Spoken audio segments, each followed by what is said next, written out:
Bismillahirrahmanirrahim. Assalamualaikum warahmatullahi wabarakatuh. Alhamdulillah, innal hamdalillah nahmaduhu wa nasta'inuhu wa nastaghfiruh wa na'udzubillahi min sururi anfusina wa min sayyiati a'malina. May yahdihillahu fala mudhillalah wa may yudlil fala hadiyalah. Asyhadu an la ilaha illallah wahdahu la syarikalah wa asyhadu anna Muhammadan abduhu wa rasuluhu la nabiyya ba'dah. Allahumma shalli wa sallim ala sayyidina Muhammadin wa ala alihi wa sahbihi wa barik wa sallim ajma'in. Qala Allah Ta'ala fi kitabihil karim, a'udzubillahi minasyaitonir rajim, bismillahirrahmanirrahim. Yarfa'illahu allazina amanu minkum wallazina utul ilma darajah. Wa qala aidan, wa man ahsanu qawlan mimman da'a ilallah wa amila salihan wa qala innani minal muslimin. Shadaqallahul azim. Wa qala Nabi sallallahu alaihi wasallam, kullu ma'rufin shadaqah, wa shadaqa Rasulullah sallallahu alaihi wasallam.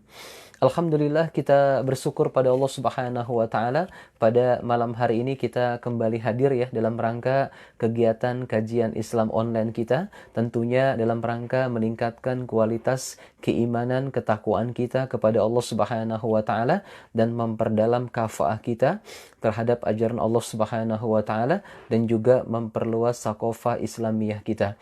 Salawat dan salam kita sampaikan kepada uswah kita baginda Rasulullah sallallahu alaihi wasallam beserta para sahabatnya, keluarganya dan juga kepada umatnya, dan kita berdoa kepada Allah Subhanahu wa taala semoga kita termasuk umatnya baginda Rasulullah sallallahu alaihi wasallam yang di yaumil qiyamah kita mendapatkan syafaat baginda Rasulullah sallallahu alaihi wasallam.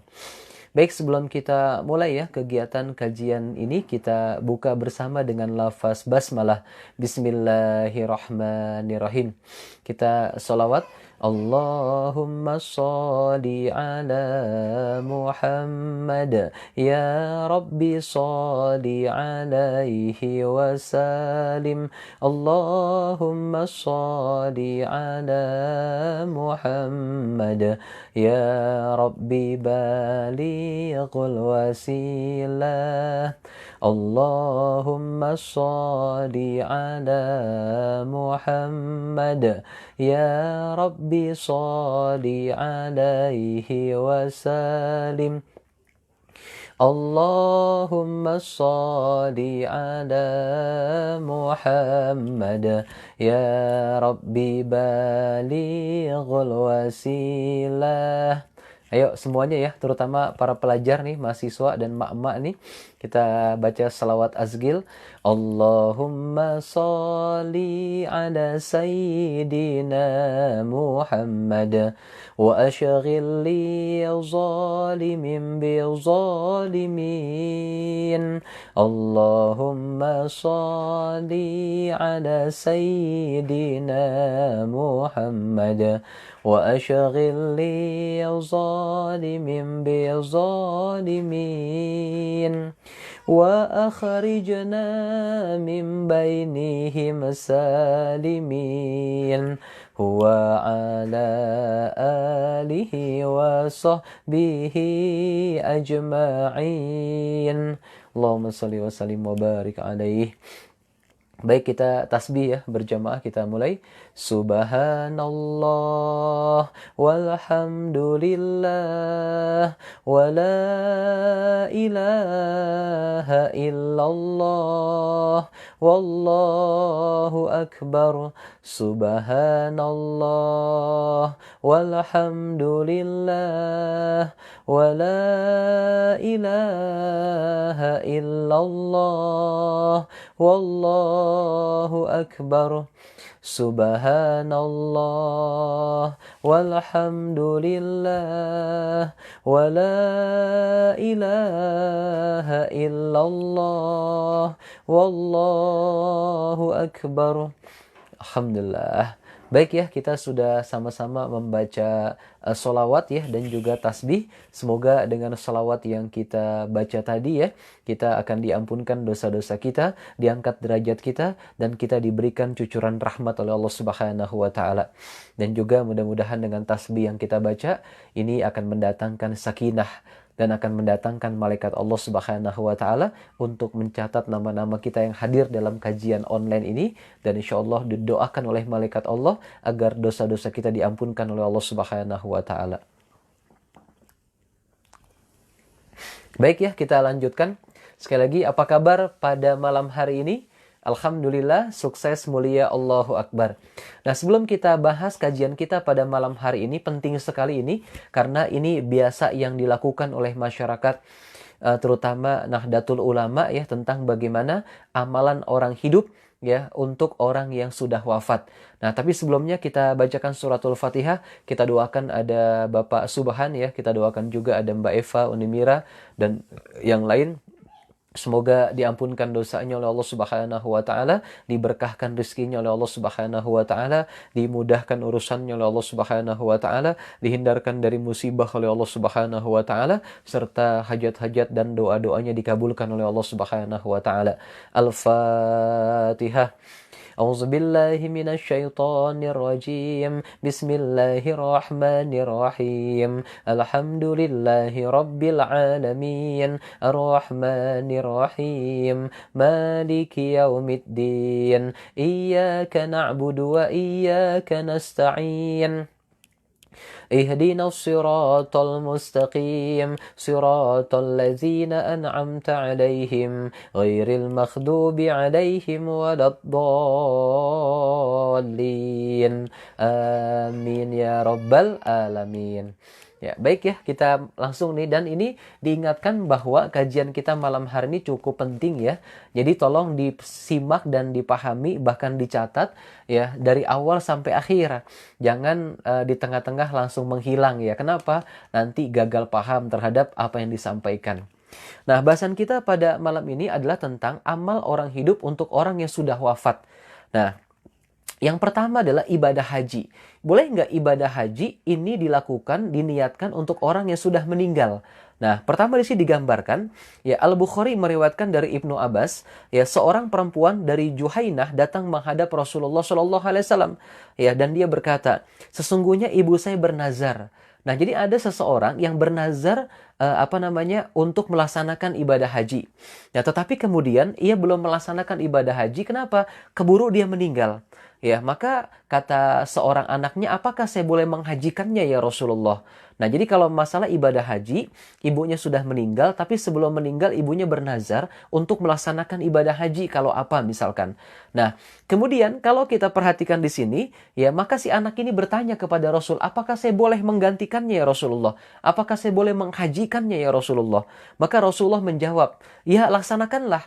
Jadi kalau seandainya ada seorang ibu yang bernazar untuk melaksanakan ibadah haji, kemudian dia meninggal, maka si anak ini ya ingin membayarkan nazarnya itu, laksanakan kata Rasulullah. Ya laksanakan haji untuknya kata Rasulullah. Nah, menurut pendapatmu, dia ditanya oleh baginda Rasulullah Shallallahu Alaihi Wasallam, jika ibumu punya hutang kata Rasulullah, apakah engkau akan membayarnya? Maka kata Rasul, laksanakanlah karena hutang kepada Allah lebih layak untuk ditunaikan. Nah, jadi kalau misalkan ada seorang ibu yang bernazar untuk melaksanakan ibadah haji, tapi kemudian sudah keburu meninggal, maka si anak ini ya kemudian dia membayarkan hajinya atau membayarkan nazarnya untuk melaksanakan ibadah haji. Nah, berikutnya yang kedua, ya yang tidak bernazar. Ya, yang tidak bernazar. Jadi misalkan orang tuanya atau kerabatnya dia belum melaksanakan ibadah haji, boleh nggak si anaknya ini menghajikan orang tuanya yang sudah meninggal? Boleh nggak si kerabatnya ini menghajikan saudaranya yang sudah meninggal? Nah, ini dasarnya. Dari Ibnu Abbas, sesungguhnya Rasulullah mendengar seorang laki-laki mengucapkan, aku menyambut panggilanmu untuk syubrumah, katanya. Ya, maka Rasul bertanya, siapa itu syubrumah, kata Rasulullah. Ia menjawab, saudara saya ya Rasul, atau kerabat saya ya Rasulullah. Ya, maka Rasul bertanya, apakah engkau sudah melaksanakan haji untuk dirimu sendiri, kata Rasul. Maka dia menjawab, belum ya Rasulullah. Maka kemudian Rasul mengatakan, laksanakanlah haji untuk dirimu, kemudian hajikanlah subrumah. Nah, ini hadis riwayat Abu Daud. Nah, jadi untuk pelaksanaan ibadah haji, kalau seandainya ada orang tua, kerabat kita, keluarga kita yang dia belum melaksanakan ibadah haji, kemudian keburu meninggal, maka anggota keluarganya diperbolehkan melaksanakan haji untuknya. Tapi dengan catatan, kata baginda Rasulullah SAW, dia haruslah haji untuk dirinya dulu.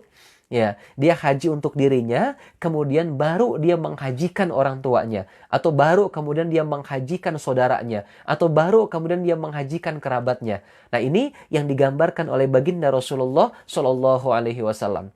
Ya, jadi ini yang ditunaikan oleh kita sebagai keluarga. Kalau seandainya kita sudah naik haji, kemudian kerabat kita pengen sekali naik haji, atau ibu bapak kita pengen sekali naik haji, tapi ternyata dia nggak bisa. Ya, ternyata dia nggak bisa, maka boleh dibadalkan hajinya. Digantikan hajinya oleh keluarganya, kerabatnya, atau anaknya sendiri, dengan catatan dia niatkan untuk orang tuanya atau kerabatnya dalam rangka melaksanakan ibadah haji. Ya, paham ya? Ini yang pertama. Jadi amalan orang hidup untuk orang yang sudah wafat. Jadi boleh nggak menghajikan orang yang sudah meninggal? Boleh. Yang disampaikan oleh baginda Rasulullah Shallallahu Alaihi Wasallam. Yang kedua, puasa. Dari Aisyah, sesungguhnya Rasulullah Shallallahu Alaihi Wasallam bersabda, siapa yang mati ia masih punya hutang puasa, ya kata Rasulullah, maka walinya atau ahli warisnya melaksanakan puasa untuknya. Ya, ini hadis riwayat Bukhari. Ya, Muslim. Bahkan Imam Muslim memuatnya dalam bab khusus kodok puasa untuk mayat. Nah, jadi kalau misalkan ada keluarga yang kemudian dia meninggalkan hutang puasa, kemudian dia keburu meninggal, maka ahli warisnya, kerabatnya lah yang menggantikan utang puasanya. Itu dibolehkan oleh baginda Rasulullah Shallallahu Alaihi Wasallam. Jadi niatnya kodok, ya niatnya kodoan untuk siapa, sebutkan, untuk keluarganya, orang tuanya, kakaknya atau adiknya telah berpulang ke rahmatullah, maka insya Allah puasanya akan diterima oleh Allah Subhanahu Wa Taala. Ya, bahkan Imam Al-Baihaqi berkata dalam Al-Khilafiyat, masalah ini, masalah puasa untuk mayat adalah kuat. Ya, saya tidak mengetahui ada perbedaan di antara kalangan ahli hadis tentang kesohihannya. Makanya Bukhari mengatakan tadi hadis-hadis sohih. Ya, oleh sebab itu wajib diamalkan. Jadi kalau misalkan ada yang sudah berpulang ke rahmatullah, dia masih punya hutang puasa, maka ahli warisnya lah yang kemudian mempuasakannya. Ya, mengganti puasanya dengan niat kodoan. Kalau misalkan puasanya itu wajib. Karena puasa wajib kan puasa Ramadan atau puasa nazar. Nah, ini yang kemudian harus segera ditunaikan. Jangan sampai dia masih memiliki hutang puasa. Ya. Nah, kemudian Al-Baihaqi juga menyebutkan dengan sanadnya kepada Imam Syafi'i tadi. Imam Syafi'i berkata, semua yang aku katakan ternyata ada hadis sahih dari Nabi yang berbeda dengan itu. Maka ambillah hadis, jangan ikuti pendapatku, kata Imam Syafi'i. Jadi Imam Syafi'i mengatakan begini karena bijaksana Imam Syafi'i gitu. Ya, jadi bijaksana Imam Syafi'i. Nah, inilah yang kemudian kita pahami, ya, bahwa ibadah haji, ya puasa, boleh kemudian kita hadiahkan atau kita bayar gantinya kepada orang yang masih memiliki hutang puasa di antara kerabat kita. Nah, kemudian yang berikutnya kurban. Ya, tadi haji boleh, kurban puasa boleh. Nah, kurban yang berikutnya. Nah, kurban disampaikan di sini ada pendapat Syekh Ibnu Utsaimin. Kurban untuk orang lain boleh apa tidak? Ketika kita mengkurbankan untuk orang yang sudah meninggal. Ya, disebutkan dalam Sahih Al-Bukhari, dalam Sahih Muslim dari Anas bin Malik, ia berkata, Rasulullah ya berkurban 2 ekor. Ya, jadi Rasul itu berkurban 2 ekor, ya, kambing kibas putih bersih dan bertanduk. Ya, kata Anas bin Malik ini. Ya, beliau sebut nama Allah dan bertakbir, Bismillahi Allahu Akbar. Ya, beliau meletakkan salah satu kakinya ke salah satu sisi kambing itu. Ya, juga hadis riwayat Imam Ahmad dari hadis Abu Rafi, ya, sesungguhnya Rasulullah Shallallahu Alaihi Wasallam apabila ya berkurban, beliau beli 2 ekor kambing kibas yang gemuk katanya, ya, bertanduk dan putih bersih. Beliau sembelih salah satunya dengan mengatakan, ya Allah, jadi ada 2 ekor ya kambing kibas yang dibeli oleh baginda Rasulullah Shallallahu Alaihi Wasallam. Maka yang pertama ini katanya Rasul mengatakan bahwa ya Allah, ini untuk umatku. Ya, dikatakan begitu. Ini untuk umatku, semuanya yang bersaksi kepadamu dengan tauhid dan bersaksi terhadapku telah menyampaikan risalah Islam. Nah, jadi semua umatnya baginda Rasulullah Shallallahu Alaihi Wasallam, kurbannya telah diwakilkan oleh baginda Rasulullah Shallallahu Alaihi Wasallam. Tetapi bukan berarti orang tidak berkurban lagi. Kenapa? Karena berkurban ini hukumnya banyak. Ya, dalam kitab fikih sunnah digambarkan bahwa ada ulama yang mengatakan bahwa hukum kurban ini wajib. Ya, kurban hukumnya wajib. Bagi siapa? Bagi yang mampu katanya. Ya, bagi yang mampu nih wajib kurban. Kenapa? Karena baginda Rasulullah Shallallahu Alaihi Wasallam pernah bersabda, jangan mendekati tempat sholat kami bagi mereka yang tidak mau berkurban. Ya, ini luar biasa nih. Jadi kalau misalkan ada orang yang mampu, kemudian dia tidak mau berkurban, maka diancam oleh baginda Rasulullah Shallallahu Alaihi Wasallam, jangan mendatangi tempat sholat kami.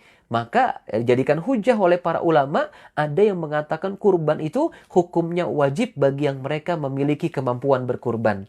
Nah, tetapi tentu mayoritas ulama dalam kitab fikih sunnah mengatakan bahwa kurban hukumnya sunnah muwakkodah. Ya, sama dengan hakikah. Ya, akikah juga sunnah muwakkodah secara umum, secara mayoritas yang disampaikan oleh para ulama.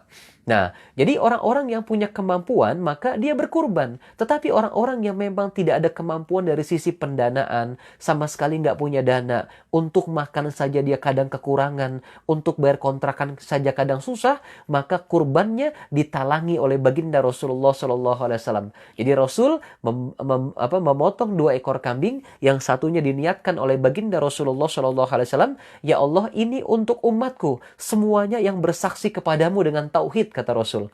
Ya, ini hebatnya baginda Rasulullah SAW senantiasa ingat kepada umatnya. Nah, sekarang pertanyaannya, kita ingat nggak kepada Rasulullah nih? Kita ingat nggak kepada Rasulullah? Rasul saja ya ingat kepada kita, seluruh umatku yang bertauhid kepada Allah Subhanahu wa taala, maka kurbannya itu ditalangi oleh baginda Rasul. Tetapi bagi mereka yang misalkan tidak mampu, ya, kalau misalkan mereka ada kemampuan, mereka bisa mengeluarkan kurbannya, maka keluarkanlah kurbannya. Kenapa? Karena di situ ada manfaat yang banyak dari berkurban. Sampai Allah Subhanahu wa taala menggandingkan perintah berkurban dengan solat. Fasolli li rabbika, maka solatlah untuk Allah, untuk Tuhanmu, wanhar, dan berkurbanlah. Ini kehebatan dari orang yang melaksanakan kurban seperti yang disunahkan oleh baginda Rasulullah Shallallahu Alaihi Wasallam. Nah, kemudian menyembelih kambing berikutnya dengan mengatakan ini untuk Muhammad dan keluarga Muhammad. Dalam kitab Majma' ya, Asqalani tidak memberikan Imam Ibnu Hajar Al-Asqalani tidak memberikan komentar dalam hal ini. Ya, tetapi kemudian kalau kita perhatikan bahwa ya dalam kitab Majma' Az-Zawaid disebutkan sanadnya hasan. Hadis ini bisa kita terima dan bisa kita amalkan. Nah, kurban adalah ibadah badan pada dasarnya. Nah, dasarnya adalah harta. Ya, Rasulullah SAW berkurban untuk keluarganya dan untuk umatnya. Bagaimana kecintaan baginda Rasulullah SAW. Ya, tidak memperhatikan apapun, tetapi yang diingat umatnya dulu. Ini adalah untuk umatku, kata Rasulullah SAW ketika menyembelih kambing yang pertama yang dipersembahkan untuk Allah Subhanahu wa taala.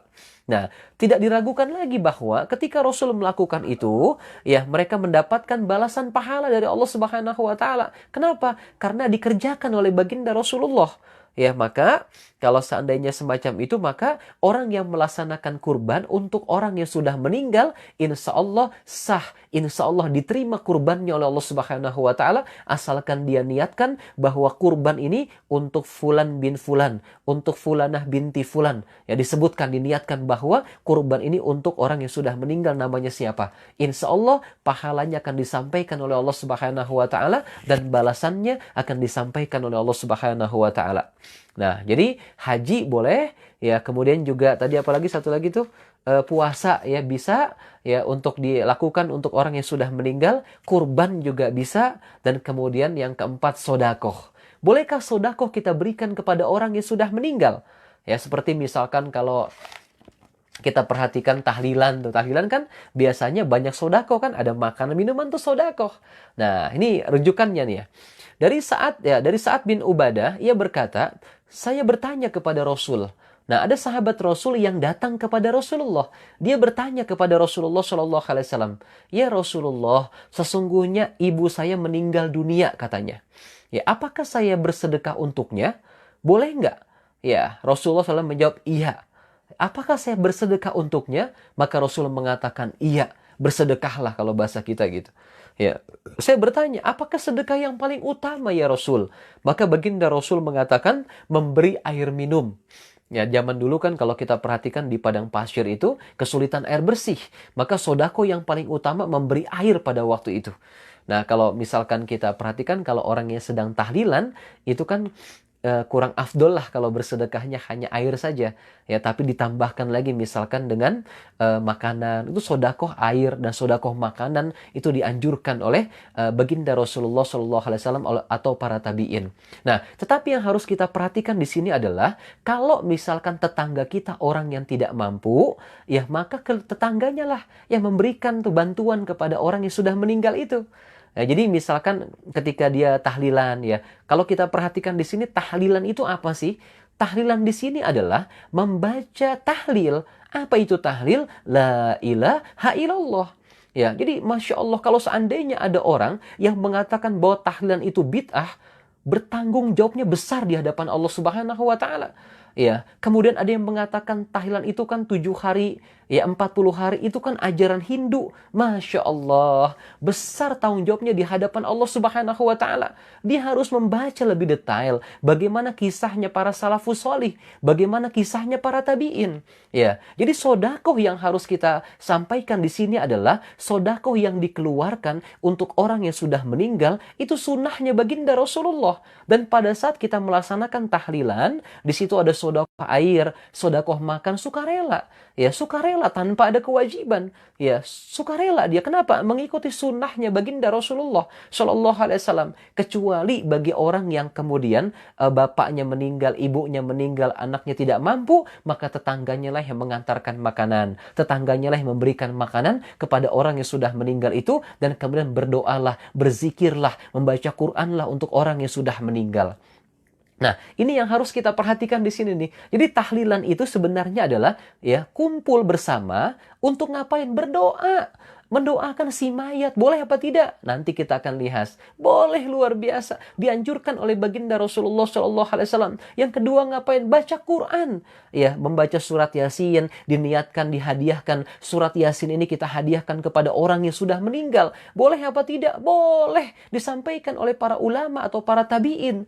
Ya, ini luar biasa ini. Ini perbuatan yang mulia, perbuatan yang baik ini. Kalau seandainya ada yang mengatakan itu bid'ah sesat, kemudian neraka, Masya Allah, ucapan itu siap-siaplah akan diminta pertanggungjawabannya oleh Allah Subhanahu wa Ta'ala sampai yaumil qiyamah, dia akan dihisap oleh Allah Subhanahu wa Ta'ala.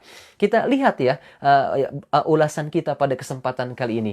Ya, ada yang menuduh kalau kita perhatikan bahwa bersedekah untuk orang yang sudah meninggal selama 7 hari, 7 malam atau 7 malam itu tradisinya Hindu katanya. Ya, benarkah demikian? Kita lihat nih bagaimana penjelasan para salafus solih. Ya, salafus solih berarti orang yang hidup 3 abad pertama Hijriyah.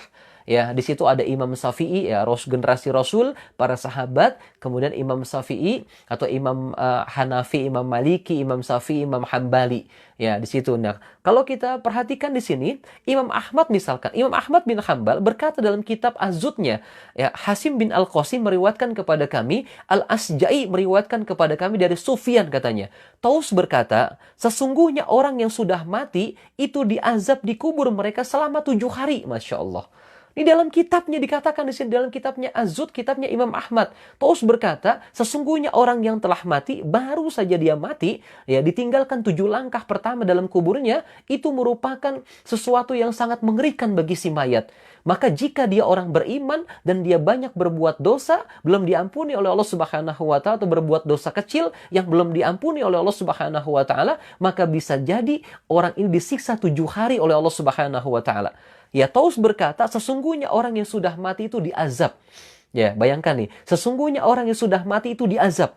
Ya, dikubur mereka selama 7 hari. Ya, maka dianjurkan agar bersedekah makanan untuk mereka pada hari itu.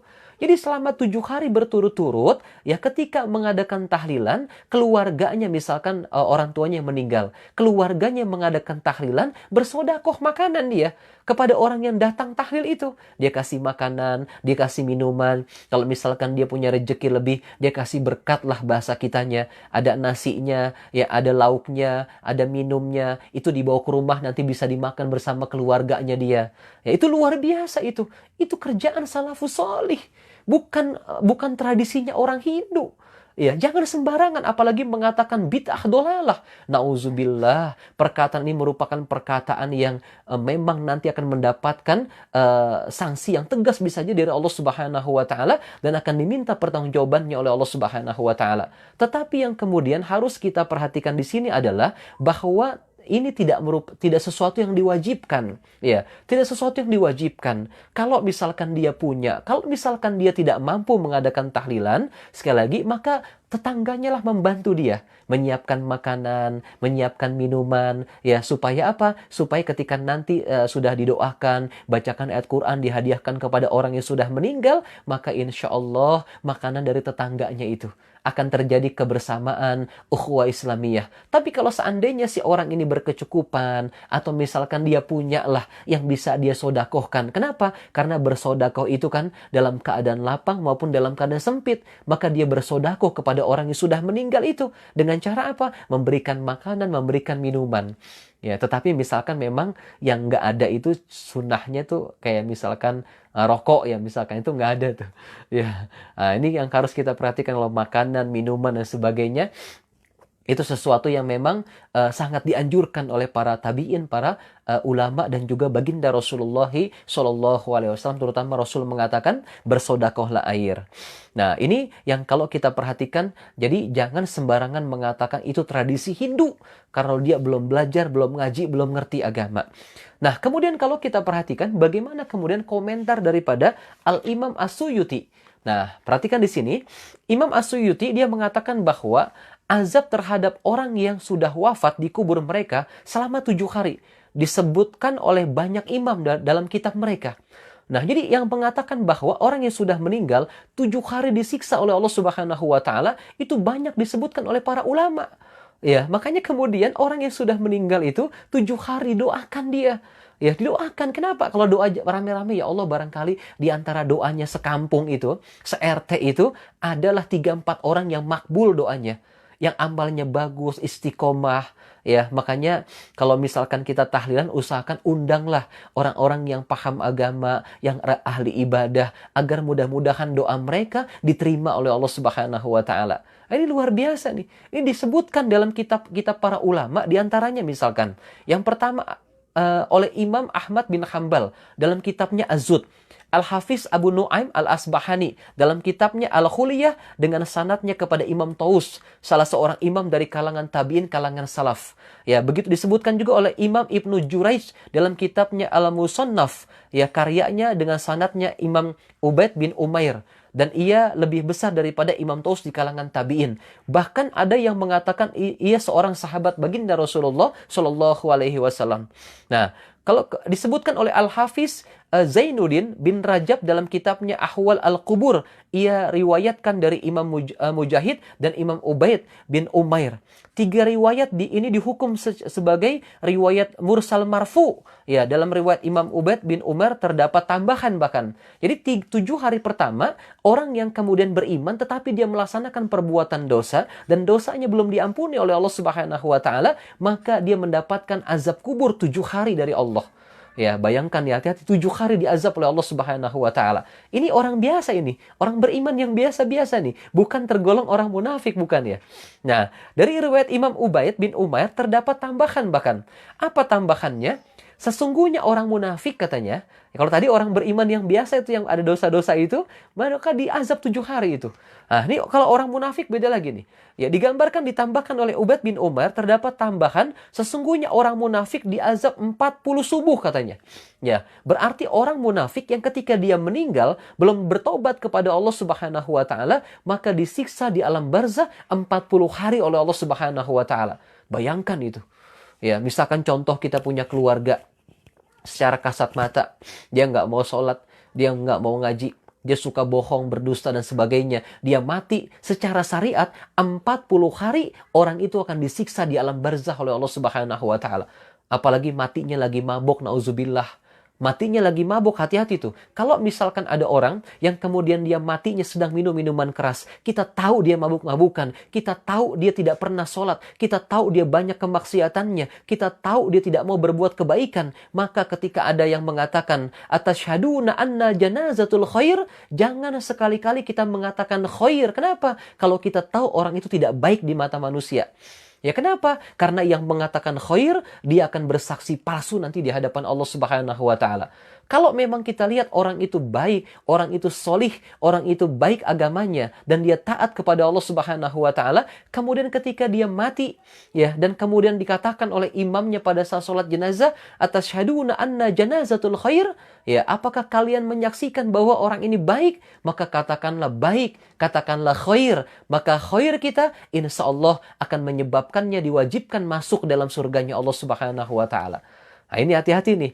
Jadi jangan main khair-khair aja kan yang kemarin tuh disampaikan gitu. Kita tahu ada pemabuk mati, nggak mau sholat, nggak mau ngapa-ngapain, belum tobat, sama orang tua juga galaknya luar biasa, tiba-tiba mati, pas disolatin dibilang, apakah orang ini baik? Baik aja ngikutin, Masya Allah. Itu kita akan tergolong kesaksian palsu nanti kalau ditanya oleh Allah Subhanahu wa taala.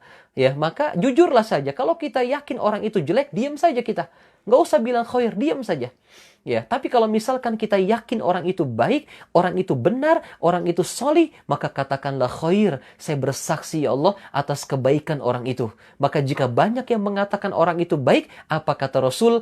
Wajib katanya. Maka sahabat bertanya, apa maksudnya wajib ya Rasulullah? Maka Rasul mengatakan, wajib orang itu dimasukkan ke surga oleh Allah Subhanahu wa taala. Nah, ini yang harus kita perhatikan di sini. Nah, jadi kalau misalkan orangnya dia munafik ya, banyak berbuat kemaksiatan, banyak berbuat dosa dan tidak mau taubat kepada Allah Subhanahu wa taala, terutama dosa-dosa besar, ya, maka dia 40 hari 40 malam akan disiksa oleh Allah Subhanahu wa taala. Atau bahasa tabi'in di sini atau ulama, 40 subuh dia akan disiksa oleh Allah Subhanahu wa taala. Ya, Al-Hafiz Abu Umar bahkan dengan tambahan seperti disebutkan banyak nih. Ya, dengan tambahan yang semacam ini dikatakan 40 subuh ini disiksa orang munafik oleh Allah Subhanahu wa taala ketika masuk di alam barzah, disebutkan oleh siapa? Al-Hafiz Abu Amr bin Abdul Bar dalam kitabnya At-Tamhid. Ya, disebutkan oleh Imam Abu Ali Al-Husain bin Rashid Al-Maliki dalam Syarah Al-Muwatta'nya. Masya Allah. Imam Abu Zaid Abdurrahman Al-Jazuli dari kalangan mazhab Maliki. Ya, dalam kitabnya Asyara Al-Kabir ala Risalah Al-Imam Abi Muhammad bin Abi Zaid. Ya, jadi Masya Allah 7 hari, 40 hari. Ya, itu bukannya tradisi hidup. Ya, jangan sembarangan nih bicaranya. Kenapa? Itu sudah ada dari kalangan salaf, kalangan tabi'in. Mereka hidup dekat dengan sahabat, bertemu dengan sahabat Rasul, tapi mereka tidak berjumpa dengan baginda Rasul, maka disebut dengan tabi'in. Adapun orang yang berjumpa dengan Rasul, orang yang bertemu dengan Rasul, dia beriman kepada Rasul dan wafatnya dia dalam keadaan husnul khotimah, maka insya Allah dialah sahabat baginda Rasulullah Shallallahu Alaihi Wasallam. Ya, tetapi kalaupun dia hidup di zaman Rasul, dia beriman kepada Rasul, tapi tidak pernah berjumpa dengan Rasul, maka bukan disebut dengan sahabat. Contohnya siapa? Uwais Al-Qarni. Ya, dia hidup di zaman Rasul, dia pernah ingin bertemu dengan Rasul sampai datang ke Madinah. Tetapi apa yang terjadi? Ya, Rasul belum pulang dari peperangan. Maka dia balik lagi karena pesan ibunya, jangan ditinggal kelamaan ya ibu nak, katanya. Maka dia kembali lagi bersama dengan ibunya. Tapi Rasul tahu bahwa kedatangan Uwais Al-Qarni. Nah, itu tabi'in. Ya, walaupun dia hidup di masa Rasul tapi tidak berjumpa dengan Rasul, tidak bisa disebut dengan sahabat baginda Rasulullah Shallallahu Alaihi Wasallam. Ya, begitu juga Imam Abu Qasim bin Isa bin Naji dari kalangan mazhab Maliki juga dalam kitabnya Asyarah Al-Kabir ala Risalah Imam Abi Muhammad bin Zaid. Beliau juga menyebut riwayat yang pertama tanpa tambahan kalau dia. Ya, 7 hari disiksa oleh Allah Subhanahu wa taala orang beriman yang berdosa. Syekh Kamaluddin Al-Dumair dari kalangan mazhab Syafi'i dalam kitabnya Hayat Al-Hayawan. Al-Hafiz Ibnu Hajar Al-Asqalani dalam kitabnya Al-Matalib Al-Aliyah. Ya, riwayat dengan sanad yang lengkap dari Imam Taus disebutkan oleh siapa? Misalkan Imam Ahmad bin Hanbal dalam kitabnya Az-Zuhd, ya, Hasim bin Al-Qasim meriwayatkan kepada kami, Al-Asja'i meriwayatkan kepada kami dari Sufyan. Taus berkata, sesungguhnya orang-orang yang sudah mati itu diazab di kubur mereka selama 7 hari. Ya, 7 hari itu disebutkan. Jadi 7 hari kita mengadakan acara tahlilan. Itu bukan sembarangan, Masya Allah. Bukan karang-karangan NU, bukan. Bukan karang-karangan orang-orang Islam, bukan. Tapi ada dalam masa para tabi'in. Ya, hendaknya pada 7 hari pertama itu mereka memperbanyak sodakoh makanan. Ya, diberikan makan kepada orang lain, diberikan minum kepada orang lain. Nah, karena bagus kumpul-kumpul, maka diadakanlah kumpul. Berdoa, boleh apa tidak untuk si mayit? Boleh. Boleh nggak baca Al-Quran untuk si mayit? Boleh. Dan sampai pahalanya kepada si mayit.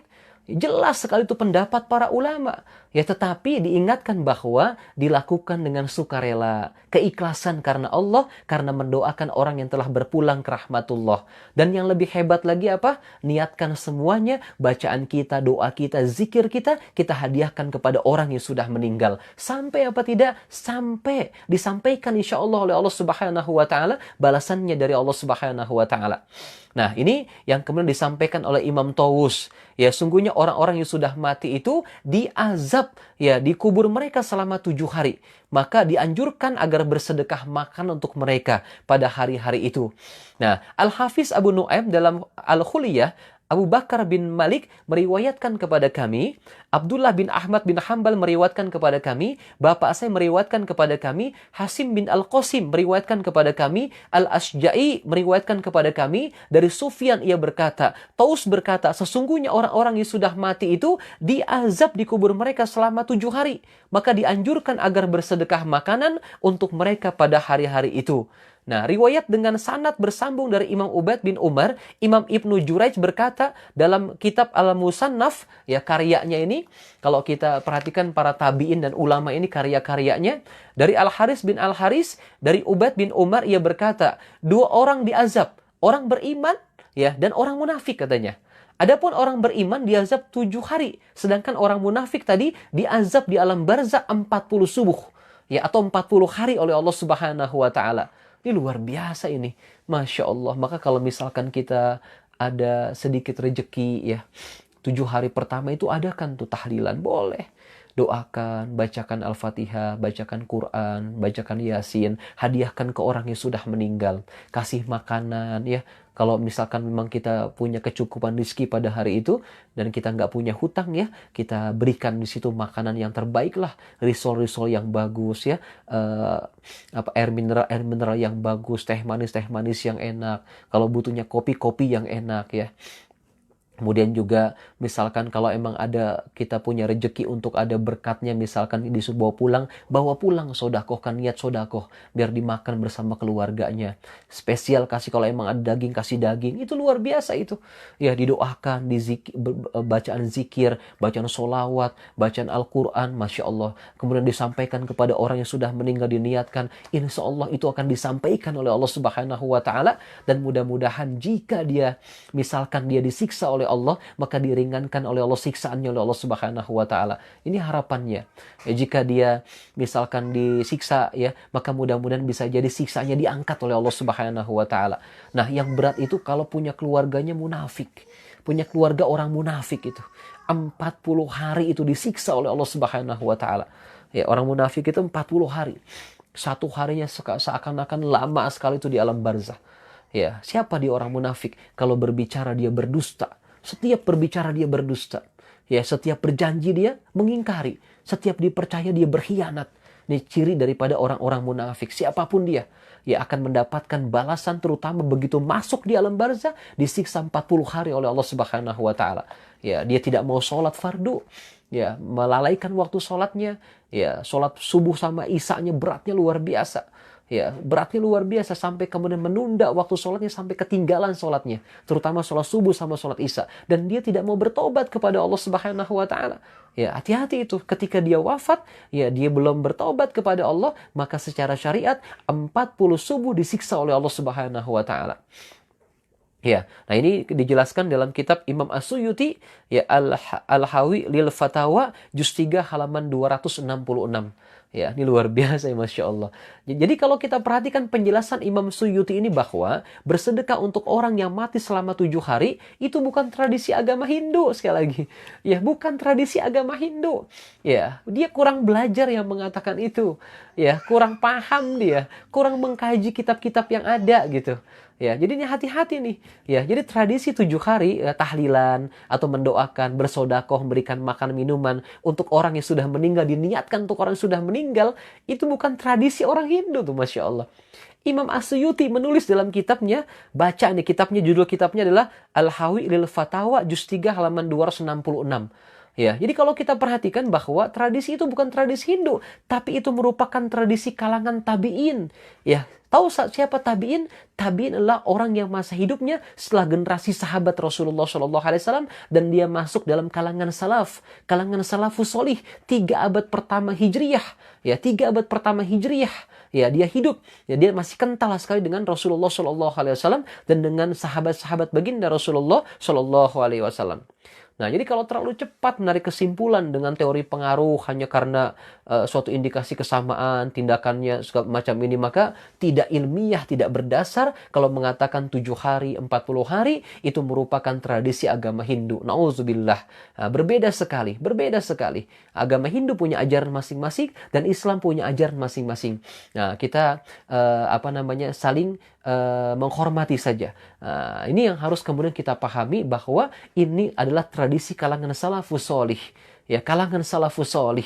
Ya, sehingga kita memahami bahwa kita harus beramal bagaimana caranya, ada contoh yang dikerjakan. Maka di sini para tabiin, para kalangan salaf mencontohkan inilah yang kemudian benar. Makanya ketika kita mengadakan baca yasin, ya berzikir, berdoa untuk orang yang sudah meninggal atau bersodakoh, maka niatkan semua bacaan itu dihadiahkan pahalanya untuk siapa bin siapa.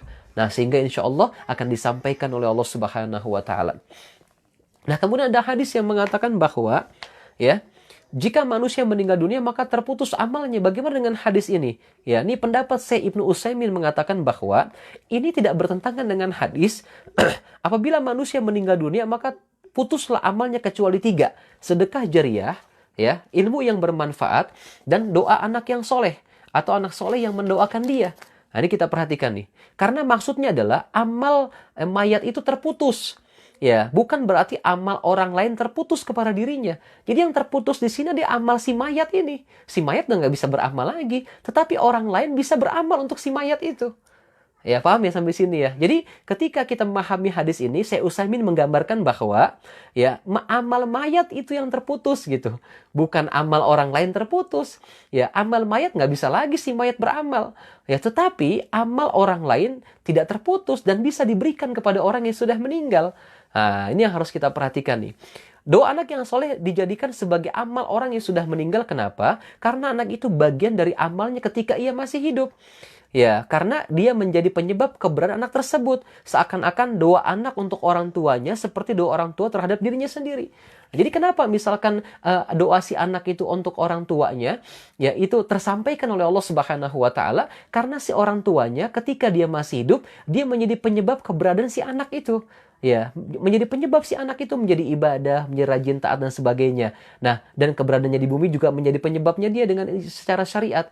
Maka ketika si anak itu berdoa, ya, maka secara otomatis seperti doanya dirinya sendiri gitu. Kenapa? Karena si anak itu terlahir ke dunia dan dia menjadi baik, ada ikut campur tangan daripada orang tuanya.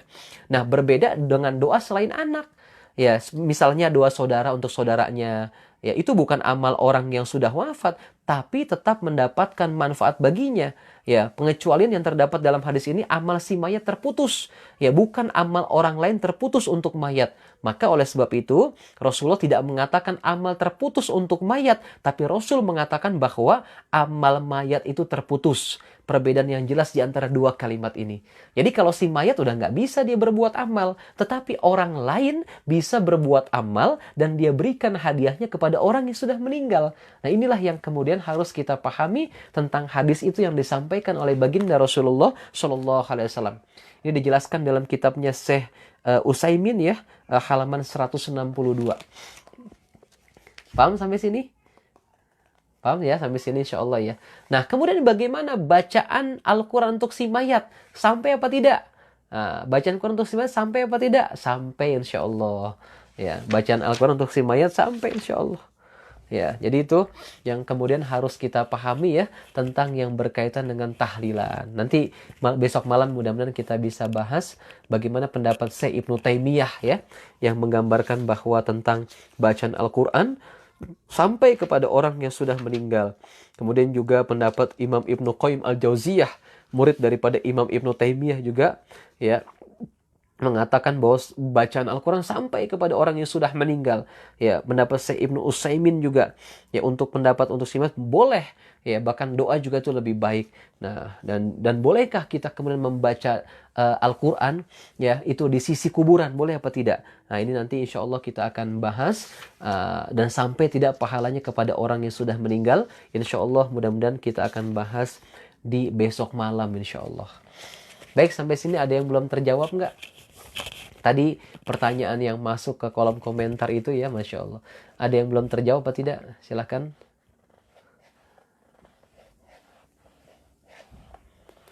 Halo? Kecepatan nggak penjelasannya? Nggak ya? Mudah-mudahan ya. Jadi itu yang kalau kita perhatikan bahwa doa anak yang soleh itu karena ada campur tangan kita, maka doa anak yang soleh itu sama seperti kalau kita berdoa, maka langsung sampai pahalanya kepada Allah Subhanahu Wa Taala. Ya disampaikan kepada Allah dari Allah kepada kita gitu.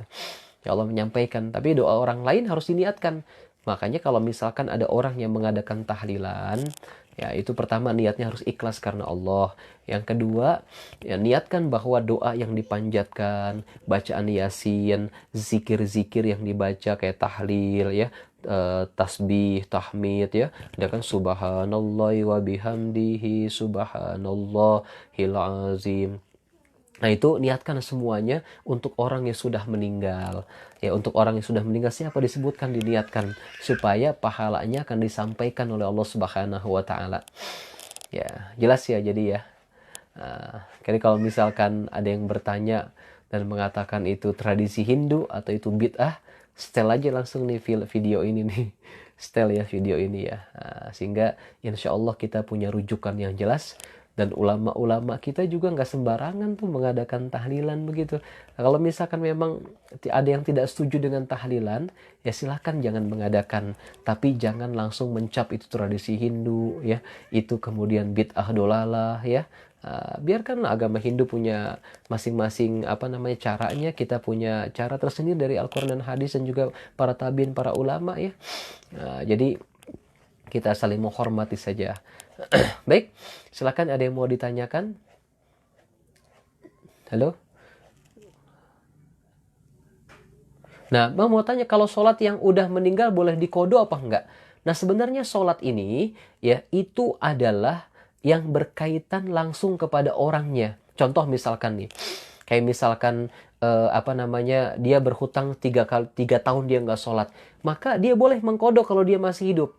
Nah, kalau misalkan dia sudah hidup, ya, maka tidak ada kewajiban bagi orang yang sudah meninggal untuk mengkodokkan puasanya gitu. Untuk mengkodokkan untuk mengkodokkan sholatnya, tidak ada. Itu ada kewajiban itu. Karena apa? Dia bertanggung jawab atas amalnya dia masing-masing. Kalau sholat wajib ya, kalau untuk sholat wajib. Nah, yang boleh itu adalah kita melaksanakan sholat, kita niatkan buat dia boleh. Disampaikan insya Allah pahala sholat kita oleh Allah Subhanahu Wa Taala. Ya Allah, misalkan saya niat sholat sunnah apa nih? Sholat sunnah duha, kita niatkan pahalanya untuk orang yang sudah meninggal. Boleh. Ada ulama yang mengatakan boleh, disampaikan oleh Allah Subhanahu Wa Taala.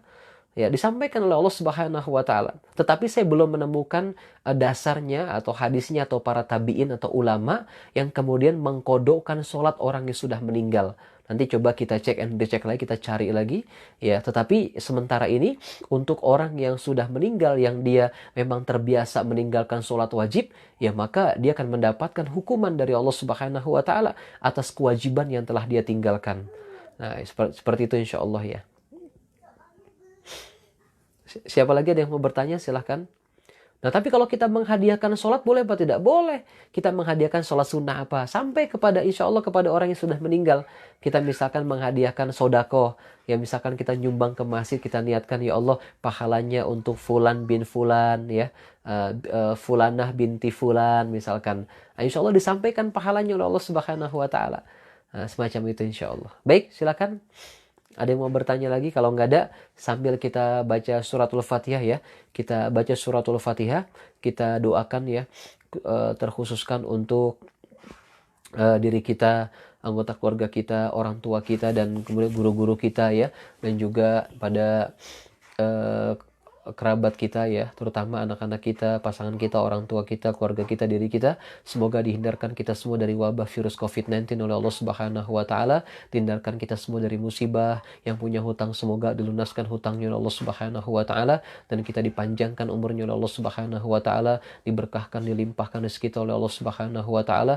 Yang punya kesulitan dibantu oleh Allah Subhanahu wa taala, dan kemudian juga hajat-hajat dan doa-doa kita yang sekarang ini sedang kita niatkan, kita usahakan semoga dikabulkan oleh Allah Subhanahu wa taala, dan mudah-mudahan kita diwafatkan husnul khotimah, tanpa membawa hutang, tanpa membawa dosa besar, dan insya Allah kita akan wafat dengan mudah mengucapkan kalimat la ilaha illallah, dan kita dibebaskan dari azab kubur, serta kita mendapatkan kenikmatan di yaumul qiyamah, dan kita bisa masuk surga bersama dengan baginda Rasulullah. Al-Fatihah. A'udzubillahi minasyaitonirrajim. Bismillahirrahmanirrahim. Alhamdulillahi rabbil alamin. Arrahmanirrahim. Maliki yaumiddin. Iyyaka na'budu wa iyyaka nasta'in.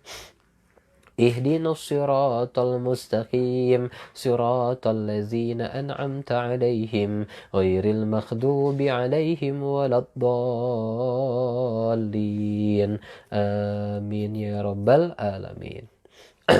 Baik, paham ya? Jelas ya insya Allah ya. Jadi itu yang sudah disampaikan jelas, maka mudah-mudahan kita bisa melaksanakannya dengan keyakinan, dengan ilmu. Karena kalau kita ngelaksanakannya ikut-ikutan, beda dengan ilmu. Kalau kita dengan ilmu, kita punya semangat itu. Ya, kita punya semangat yang beda gitu. Dan itu ilmu itulah yang memberikan motivasi kepada kita insya Allah untuk beramal solih. Baik, kita tutup dengan doa kifarah majelis. Subhanakallahumma wa bihamdika asyhadu an la ilaha illa anta astaghfiruka wa atubu ilaik. Mohon maaf jika ada kesalahan, yang benar datangnya dari Allah Subhanahu wa taala. Kita tutup dengan doa kifarah majelis. Subhanakallahumma wa bihamdika asyhadu an la ilaha illa anta astaghfiruka wa atubu ilaik. Wabillahi taufiq wal hidayah. Assalamualaikum warahmatullahi wabarakatuh.